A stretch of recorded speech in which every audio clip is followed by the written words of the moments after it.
Sans doute entre Tsipras et Merkel. On accueille à présent notre analyse financier. Bonjour Lionel Friedfeld. Bonjour David. Bienvenue à vous. Alors d'abord, on voit clairement, surtout avec ces mesures, la Grèce isolée au sein de la zone euro, personne apparemment pour la défendre. D'abord, pourquoi? Et est-ce que c'est une situation qui vous paraît inéluctable aujourd'hui? Alors simplement parce que c'est une période critique pour la Grèce, face notamment à la Troïka, la Commission européenne, le Fonds monétaire international et la BCE. C'est une période de négociation, de bras de fer. La Grèce a 175% d'équivalent de son PIB en dette, 300 milliards d'euros, c'est énorme. L'objectif d'Alexis Tsipras est de baisser d'un tiers ce niveau de la dette. Et en fait, ils ont deux objectifs qui sont contradictoires. La Grèce veut recevoir de plus en plus de fonds de l'Union européenne tout en contrôlant et en appliquant ses réformes structurelles. Et l'Union européenne veut notamment financer de moins en moins la Grèce et surtout elle veut contrôler les réformes structurelles de la Grèce. Alors Lionel, on en parle beaucoup en ce moment, une sortie de la Grèce de la zone euro. Alors personne n'y croyait il y a quelques semaines et quelques mois. Est-ce que cette fois ça devient du sérieux cette hypothèse? C'est toujours possible.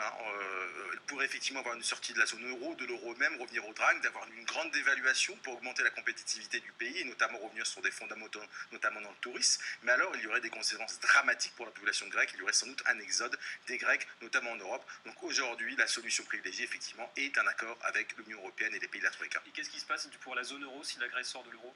Ça serait moins dramatique puisque la Grèce ne pèse pas énormément dans l'Europe. Elle a effectivement beaucoup de valeur ajoutée dans certains côtés, mais ça serait plus dramatique pour la Grèce elle-même. Et vous pensez quoi de l'idée d'un rapprochement, on en parle aussi, entre Athènes et Moscou? On sait que Tsipras va se rendre 2 fois en un mois à Moscou. Il a demandé peut-être à Vladimir Poutine d'exempter la Grèce de l'embargo russe. Est-ce que ça peut peser ça dans les discussions avec l'Europe? Ça fait partie de la stratégie d'Alexis Tsipras, en fait, d'avoir plusieurs options pour pouvoir négocier avec la Troïka. La première option, c'est effectivement d'avoir un dialogue nourri avec la Russie, qu'éventuellement que la Russie finance ou pas la Grèce. C'est très peu probable parce que la Russie n'est pas en position financièrement à cause du euro faible et à cause des sanctions internationales qui ont affaibli le pays, mais surtout d'un dialogue avec la Chine. Et là, la Chine a assez les moyens de ses ambitions. Elle a investi plus de 500 millions d'euros en Grèce, dans les télécoms, dans les banques, dans l'énergie en 2011. Elle a eu près de 3,5 milliards de contrats en 2014 en Grèce, et notamment Cosco qui contrôle la moitié du port d'Athènes aujourd'hui, mais quand même c'est un petit peu paradoxal puisque le premier geste du gouvernement Tsipras a été d'annuler la seconde partie de la privatisation du port du Pirée,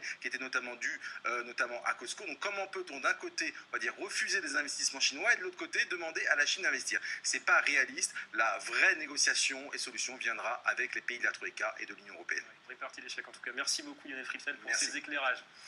On prend maintenant la direction du Chili, 4e économie d'Amérique du Sud et membre de l'OCDE, qui s'appelle